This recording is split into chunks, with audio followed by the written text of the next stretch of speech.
अभी आप सुनने जा रहे हैं प्रेमचंद द्वारा लिखित कहानी सौतन। मेरा नाम मनोज भाटिया है।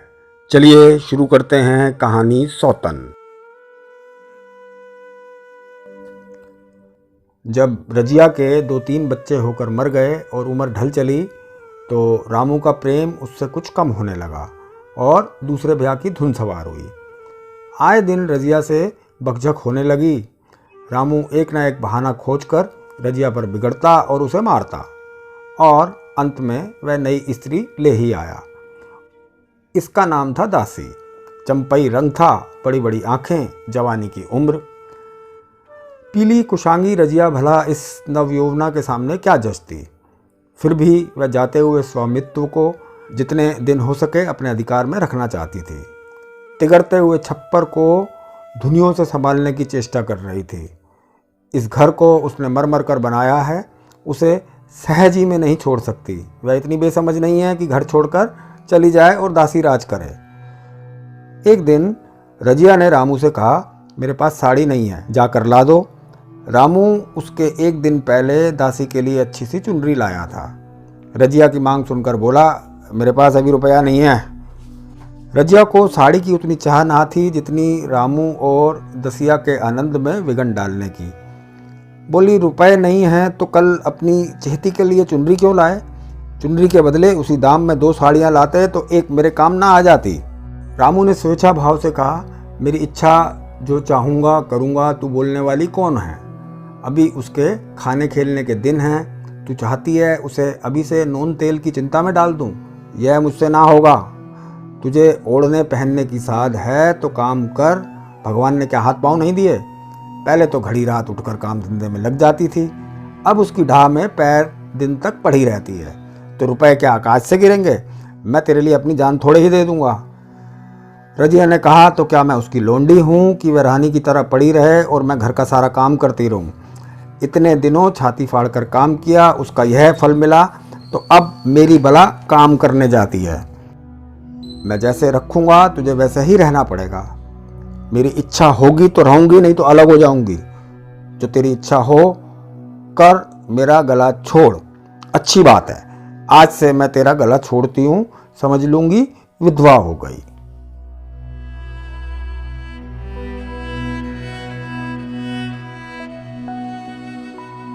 रामू दिल में इतना तो समझता था कि यह गृहस्थी रजिया की जोड़ी हुई है, चाहे उसके रूप में उसके लोचन विलास के लिए आकर्षण ना हो। संभवतः कुछ देर के बाद वह जाकर रजिया को मना भी लेता, पर दासी भी कूटनीति में कुशल थी। उसने गर्म लोहे पर चोटें जमाना शुरू की। बोली, आज देवी जी किस बात पर बिगड़ रही थी? रामू ने उदास मन से कहा, तेरी चुंडी के पीछे रजिया महाभारत मचाए हुए है। अब कहती है अलग रहूंगी। मैंने कह दिया, तेरी जो इच्छा है सो तू कर। दसिया ने आंखें मटका कर कहा, ये सब नखरे हैं कि आकर उसके हाथ पांव जोड़ें, मनावन करें और कुछ नहीं। तुम चुपचाप यहीं बैठो, 2-4 दिन में आप ही गर्मी उतर जाएगी। तुम कुछ बोलना नहीं, उसका मिजाज और आसमान पर चढ़ जाएगा। रामू ने गंभीर भाव से कहा, दासी तुम जानती नहीं हो वह कितनी घमंडिन है। वह मुंह से जो बात कहती है उसे कर कर ही छोड़ती है। रजिया को भी रामू से ऐसी आशा ना थी। वह अब पहले किसी सुंदर नहीं, इसलिए रामू को अब उससे प्रेम नहीं। पुरुष चरित्र में यह कोई असाधारण बात ना थी, लेकिन रामू उससे अलग रहेगा इसका उसे बिल्कुल विश्वास ना था। यह घर उसी ने पैसा जोड़कर बनवाया, गृहस्थी भी उसी की जोड़ी हुई थी, अनाज का लेन देन भी उसी ने शुरू किया। इस घर में आकर उसने कौन कौन से कष्ट नहीं सहे, और आज वह दूध की मक्खी की तरह निकाल कर फेंक दी गई। रामू ने इतना भी नहीं कहा, तू अलग नहीं रहने पाएगी, मैं या तो खुद मर जाऊंगा या तुझे मार दूंगा, पर तुझे अलग न रहने दूंगा। तुझसे मेरा ब्याह हुआ है, कोई हंसी ठट्टा नहीं है। तो जब रामू को उसकी परवाह नहीं तो वह क्यों रामू की परवाह करे? क्या सभी स्त्रियों के पुरुष बैठे होते हैं? सभी के माँ बाप बेटे पोते होते हैं? आज उसके अगर लड़के जीते होते तो मजाल था कि यह नई स्त्री लाते और मेरी यह दुर्गति करते। नारी हृदय की सारी पर वश्यता इस अत्याचार से विद्रोह करने लगी। वही आग जो मोटी लकड़ी को स्पर्श भी नहीं कर सकती, फूस को जलाकर भस्म कर देती है।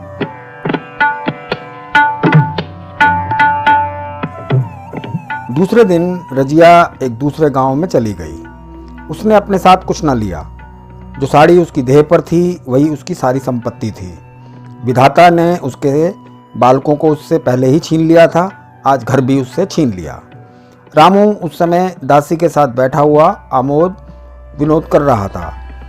रजिया को जाते देखकर शायद वह समझ न सका कि वह चली जा रही है। रजिया ने यही समझा। इस तरह चोरों की भांति वह जाना भी ना चाहती थी। वह दासी को, उसके पति को और सारे गांव को दिखा देना चाहती थी कि वह इस घर से धेले की भी चीज़ नहीं ले जा रही। गांव वालों की दृष्टि में रामू का अपमान करना ही उसका लक्ष्य था। उसके चुपचाप चले जाने से तो कुछ भी ना होगा। रामू उल्टा सबसे कहेगा रजिया घर की सारी संपदा उठा ले गई। उसने रामू को पुकार कर कहा, संभालो अपना घर, मैं जाती हूँ, तुम्हारे घर की कोई भी चीज़ अपने साथ नहीं ले जाती। रामू एक क्षण के लिए कर्तव्य भ्रष्ट हो गया। क्या कहे उसकी समझ में नहीं आया। उसे आशा ना थी कि वह यूँ जाएगी।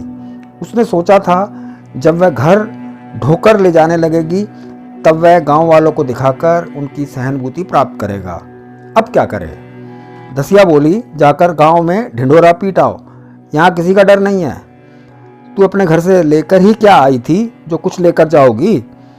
रजिया ने उसके मुंह ना लगकर रामू ही से कहा, सुनते हो अपनी चहेती की बातें, फिर भी मुंह नहीं खुलता आपका। मैं तो जाती हूँ, लेकिन दस्सो रानी तुम भी बहुत दिन राज ना करोगी। ईश्वर के दरबार में अन्याय नहीं फलता, वह बड़े बड़े घमंडियों का घमंड चूर कर देते हैं। दसिया ठट्ठा मार कर हंसी, पर रामू ने सर झुका लिया। रजिया चली गई। रजिया जिस गांव में आई थी वह रामू के गांव से ही सटा हुआ था। यहाँ के लोग उससे परिचित हैं। वह कैसी कुशल गृहिणी है, कैसी मेहनती, कैसी बात की सच्ची, यहाँ किसी से छिपा ना था। रजिया को मजूरी मिलने में कोई बाधा ना हुई। जो एक लेकर दो का काम करे उसे काम की क्या कमी। 3 साल एक रजिया ने कैसे काटे, कैसे एक नई गृहस्थी बनाई, कैसे खेती शुरू की, इसका बयान करने बैठे हैं तो पोथी हो जाए। संचय के जितने मंत्र हैं, जितने साधन हैं, वे रजिया को खूब मालूम थे। फिर अब उसे लाग हो गई थी और लाग में आदमी की शक्ति का वारा पार नहीं रहता। गांव वाले उसका परिश्रम देखकर दांतों उंगली दबाते थे। वह रामू को दिखा देना चाहती थी, मैं तुमसे अलग होकर भी आराम से रह सकती हूँ। वह अब पराधीन नारी नहीं है, अपनी कमाई खाती है। रजिया के पास बैलों की एक अच्छी जोड़ी है। रजिया उन्हें केवल खली भूसी देकर नहीं रह जाती, रोज़ 2-2 रोटियां भी खिलाती है। फिर उन्हें घंटों सहलाती, कभी कभी उनके कंधों पर सर रख कर रोती है और कहती है, अब बेटे हो तो पति हो तो तुम ही हो, मेरी जाल अब तुम्हारे ही साथ है। दोनों बैल शायद रजिया की भाषा और भाव समझते हैं। वह मनुष्य नहीं, बैल हैं। दोनों सर नीचा करके रजिया का हाथ चाटकर उसे आश्वासन देते हैं। वे उसे देखते ही कितने प्रेम से उसकी ओर ताकने लगते हैं, कितने हर्ष से कंधा झुलाकर पर जुबान रखवाते हैं और कैसा जी तोड़ काम करते हैं। यह वे लोग समझ सकते हैं जिन्होंने बैलों की सेवा की है और उनके हृदय को अपनाया है। रजिया इस गांव की चौधराइन है। उसकी बुद्धि जो पहले नित्य आधार खोजती रहती थी और स्वच्छंद रूप से अपना विकास न कर सकती थी, अब वही बुद्धि छाया से निकलकर प्रौढ़ और उन्नत हो गई है। एक दिन रजिया घर लौटी तो एक आदमी ने कहा, तुमने नहीं सुना चौधराइन, रामू तो बहुत बीमार है, सुना 10 लंघन हो गए हैं। रजिया ने उदासीनता से कहा, जूड़ी है क्या? जूड़ी नहीं, कोई दूसरा रोग है, बाहर खाट पर पड़ा रहता है। मैंने पूछा कैसा जी है, तो रोने लगा, बुरा हाल है, घर में एक पैसा भी नहीं कि दवा दारू करें। दसिया के एक लड़का हुआ है, वह तो पहले ही काम धंधा ना करती थी और अब तो लड़कोरी है, कैसे काम करने आए। सारी मार रामू के सर जाती है। फिर गहने चाहिए, नहीं दुल्हनिया, यूँ कैसे रहे? रजिया ने घर में जाते हुए कहा, जो जैसा करेगा सो भरेगा। लेकिन अंदर उसका जी ना लगा। वह एक क्षण में फिर बाहर आई। शायद उस आदमी से कुछ पूछना चाहती थी, और इस अंदाज से पूछना चाहती थी मानो उसे कुछ परवाह नहीं है। पर वह आदमी चला गया। रजिया ने पूर्व पश्चिम जाकर देखा, वह कहीं ना मिला। तब रजिया द्वार के चौखट पर बैठ गई। उसे वे शब्द याद आए जो उसने 3 साल पहले रामू के घर से चलते समय कहे थे। उस वक्त जलन में उसने वह शाप दिया था। अब वह जलन ना थी, समय ने उसे बहुत कुछ शांत कर दिया था। रामू और दासी की हीनावस्था अब ईर्ष्या के योग्य नहीं, दया के योग्य थी। उसने सोचा, रामू को 10 लंघन हो गए हैं तो अवश्य ही उसकी दशा अच्छी ना होगी। कुछ ऐसा मोटा ताजा तो वह पहले भी ना था। 10 लंघन ने तो बिल्कुल ही घुला डाला होगा। फिर इधर खेती बाड़ी में भी टोटा ही रहा, खाने पीने को भी ठीक ठाक ना मिला होगा। पड़ोसी की एक स्त्री ने आग लेने के बहाने आकर पूछा, सुना रामू बहुत बीमार है, जो जैसी करेगा वैसी भरेगा। तुम्हें इतनी बेदर्दी से घर से निकाला कि कोई अपने बैरी को भी ना निकालेगा। रजिया ने टोका, नहीं दीदी, ऐसी बात न थी, वे तो कुछ बोले ही नहीं। मैं चली तो सर झुका लिया।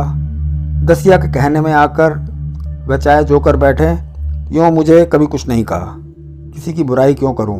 फिर कौन मर्द ऐसा है जो औरतों के बस नहीं हो जाता? दसिया के कारण उनकी यह दशा हुई है। पड़ोसिन ने आग ना मांग मुंह फेर कर चली गई। रजिया ने कलसा और रस्सी उठाई और कुएं पर पानी भरने चली आई। बैलों को सानी पानी देने की बेला आ गई थी, पर उसकी आंखें उस रास्ते की ओर लगी हुई थी जो रामू के गांव को जाता था। कोई उसे बुलाने अवश्य आ रहा होगा। नहीं, बिना बुलाए वह कैसे जा सकती है? लोग कहेंगे आखिर दौड़ी आई ना। मगर रामू तो अचेत पड़ा होगा। 10 लंघन थोड़े नहीं होते, उसकी देह में था ही क्या। फिर उसे कौन बुलाएगा? दसिया को क्या गरज पड़ी है? कोई दूसरा घर कर लेगी, जवान है, 100 गाख निकल आएंगे। वो सामने कोई है, इधर ही आ रहा है। हाँ, इधर ही आ रहा है। कौन आदमी है? इसे तो कभी मैंने अपने गांव में देखा नहीं, मगर मैं तो उस गांव में काफ़ी समय से गई भी नहीं हूँ। 2-4 नए आदमी आकर बस गए होंगे। बटोही चुपचाप कुएं के पास से निकला। रजिया ने कलसा जगत पर रख दिया और उसके पास जाकर बोली, रामू मेहता ने भेजा है तुम्हें? अच्छा तो चलो घर, मैं तुम्हारे साथ चलती हूँ। नहीं, अभी मुझे कुछ देर है। बैलों को सानी पानी देना है, दिया बत्ती करनी है। तुम्हें रुपए दे दूं, जाकर दसिया को दे देना, कह देना कोई काम हो तो बुला भेजें। बटोही रामू को क्या जाने, किसी दूसरे गांव का रहने वाला था। पहले तो चकराया, फिर समझ गया। चुपके से रजिया के साथ चला गया और रुपए लेकर लंबा हुआ। चलते चलते रजिया ने पूछा, अब क्या हाल है उनका? बटोही ने अटकल से कहा, अब तो कुछ संभल रहे हैं। दसिया बहुत रो धो तो नहीं रही थी, पर मन रामू ही की तरफ लगा हुआ था। स्नेह स्मृतियाँ छोटी छोटी तारिकाओं की भांति मन में उदित होती जाती थी। एक बार जब वह बीमार पड़ी थी, वह बात याद आई। 10 साल हो गए वह कैसे रात दिन उसके सिराने बैठा रहता था। खाना पीना तक भूल गया था। उसके मन में आया, क्यों न चलकर देख ही आए। कोई क्या कहेगा, किसका क्या मुंह है जो कुछ कहे। चोरी करने थोड़ी जा रही है, उस आदमी के पास जा रही हूँ जिसके साथ 15-20 साल रही हूँ। दसिया नाक सकोड़ेगी तो मुझे उससे क्या मतलब। रजिया ने कबाड़ बंद किए, घर मजूर को सहजा और रामू को देखने चली, कांपती झिझकती, क्षमा का दान लिए हुए। रामू को थोड़े ही दिनों में मालूम हो गया था कि उसके घर की आत्मा निकल गई, और वह चाहे कितना जोर करे, कितना ही सर खपाए, उसमें सफुर्ती नहीं आती। दासी सुंदर थी, शौकीन थी और फूहड़ थी। जब पहला नशा उतरा तो ठाएं ठाएं शुरू हुई। खेती की उपज कम होने लगी, और जो होती भी थी वह ऊट पटांग खर्चे में चली जाती थी। ऋण लेना पड़ता था। इसी चिंता और शोक में उसका स्वास्थ्य बिगड़ने लगा। शुरू में कुछ परवाह न की, परवाह करके ही क्या करता। घर में पैसे न थे। अताइयों की चिकित्सा ने बीमारी की जड़ और मजबूत कर दी और आज 10-12 दिन से उसका दाना पानी छूट गया। मौत के इंतजार में खाट पर पड़ा कर्रा रहा था और अब वह दशा हो गई थी जब हम भविष्य से निश्चित होकर अतीत में विश्राम करते हैं, जैसे कोई गाड़ी आगे का रास्ता बंद पाकर पीछे लौटे। रजिया को याद करके वह बार बार रोता और दासी को कोसता, तेरे ही कारण मैंने उसे घर से निकाला। वह क्या गई, लक्ष्मी चली गई। मैं जानता हूँ अब भी बुलाऊं तो दौड़ी चली आएगी, लेकिन बुलाऊं किस मुंह से? एक बार वह आ जाती तो उससे अपना अपराध क्षमा करा लेता, फिर मैं खुशी से मरता। सहसा रजिया ने आकर उसके माथे पर हाथ रखते हुए पूछा, कैसा जी है तुम्हारा? मुझे तो आज हाल मिला। रामू ने सजल नेत्रों से उसे देखा पर कुछ कह ना सका। दोनों हाथ जोड़कर उसे प्रणाम किया पर हाथ जुड़े ही रह गए और आंखें पलट गई।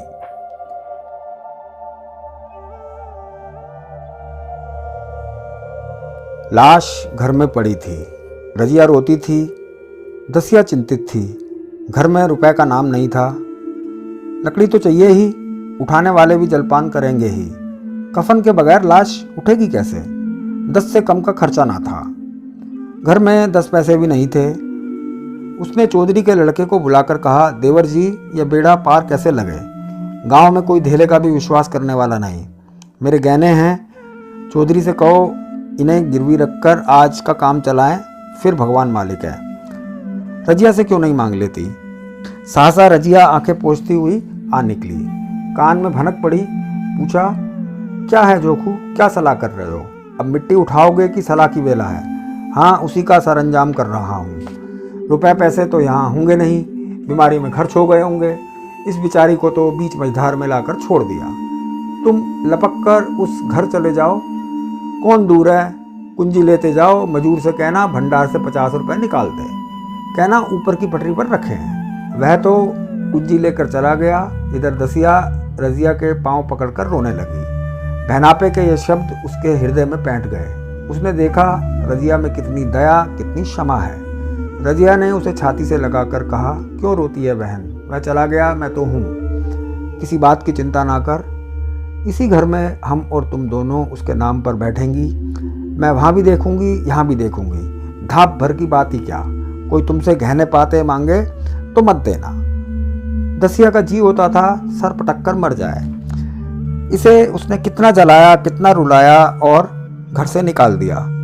रजिया ने पूछा, जिस जिसके रुपए हों सूरत करके मुझे बता देना, मैं झगड़ा नहीं चाहती। ये तुम्हारा बच्चा दुबला क्यों हो रहा है? दसिया बोली, मेरा दूध होता ही नहीं। गाय जो तुम छोड़ कर गई थी वह मर गई, दूध नहीं मिलता इसे। राम राम, बेचारा कैसे मुरझा गया। मैं कल ही गाय लाऊंगी, सभी गृहस्थी उठा लाऊंगी। वहाँ क्या रखा है? लाश उठी, रजिया उसके साथ गई। धा कर्म किया, भोज हुआ, कोई 200 रुपये खर्च हो गए, किसी से मांगने ना पड़े। दसिया के जौहर भी इस त्याग की आंच में निकल आए। विलासनी सेवा की मूर्ति बन गई।